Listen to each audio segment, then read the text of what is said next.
Welcome to Wisden India's coverage of the Old Trafford Test. For the first time this summer, we had truly English conditions, even if it was only for about an hour or so in the morning.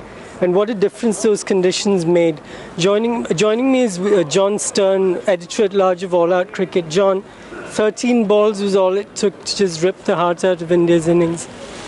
Yeah, I think, you talked about the conditions and sure the overhead conditions, which would be considered traditional Manchester weather, but also the pitch with proper pace and carry. Stuart Broad spoke about it after the day's play, and that's the real difference. And I'm sure that both he and Jimmy Anderson will have, while they would have batted, England would have batted themselves, but the opportunity to bowl on a pitch that actually had some pace in it, rather than the fairly sort of pudding-like pitches that we've seen earlier in the series.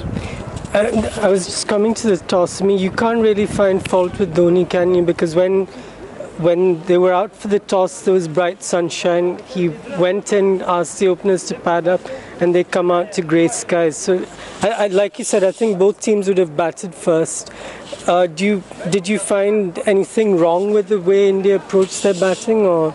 Not a huge amount. I mean, one of the dismissals, early dismissals that sticks in my mind was Pujara, who went quite hard at the ball, and I was slightly surprised. But he's a guy who's scored a lot of Test runs, and he's done well in some of the innings that he's played this summer. But the fact is that Anderson particularly is high class, and I think he's the world's best really in these conditions.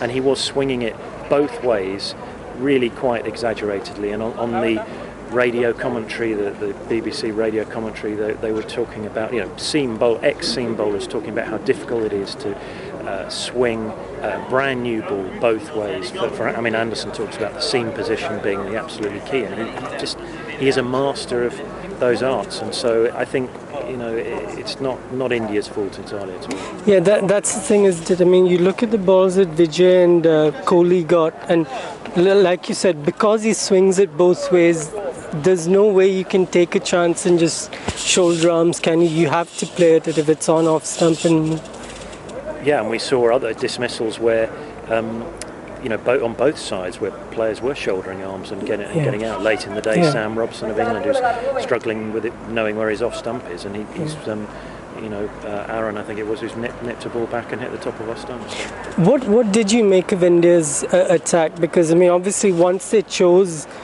two spinners, it was almost taken for granted that they would bat if they won the toss.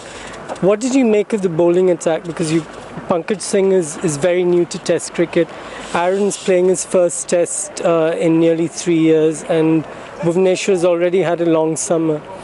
Well, it was the first time I'd seen Aaron, and he was very impressive. He was bowling close to 90 miles an hour, and he appeared to have the sort of mastery of in terms of what length to bowl, and he was sharp. And the first wasn't quite the first ball he bowled. He bowled a Yorker, or an attempted Yorker to Cook that actually was about a foot outside off stump. Cook he was beaten for pace. His back was down, the split second after the ball had gone. If that had been straight, there's always ifs and buts. If that had been straight, it'd have either been LBW or his middle pole would bow off the ground. So he looked good. Pankaj, there's a real sort of, he's become a bit of a cult figure really, that he did bowl so well to begin with at the Rose Bowl. As the England captain dropped, and who knows what could have happened in all sorts of ways if that catch had been taken. And then he's the guy who takes the catch to get Aaron his wicket to dismiss Cook this time. And part of me afterwards was thinking, well, would part of him have thought, I'm going to drop this catch? Clearly he wouldn't, but it's just, so it's...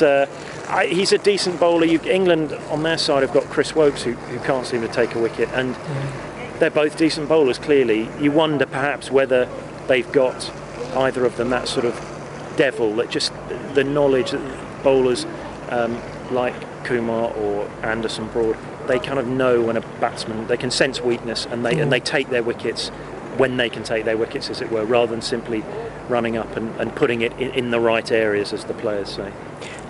Final question about the England batting. Broad spoke about the need for one batsman to go on and make a big 100. Increasingly, that's looking like it might be in Bell, who looks back in proper form again. Yeah, Bell did look brilliant. Balance was a surprise in a way, although I suppose it's a mark of England's. Still, they're still taking small steps towards, back to the sort of team they want to be. That, it's sort of those errors in a way of getting, losing wickets at key times. But yeah, Bell looked in prime form, and he appears to have perhaps, be a bit more decisive in his stroke making in terms of, rather than always looking to sort of steer it through third man and whatever. But yeah, I mean, he looked absolutely class. I think he will need to get runs. I think England need to capitalise on a good pitch. I mean, the weather forecast is volatile. There's all sorts of storms forecast for Sunday, so you may not get 5 full days. So yeah, it's time for Bell to play one of his top innings. Thanks for joining us, John. And that's it from the first day here at Old Trafford. Join us after the second day's play tomorrow.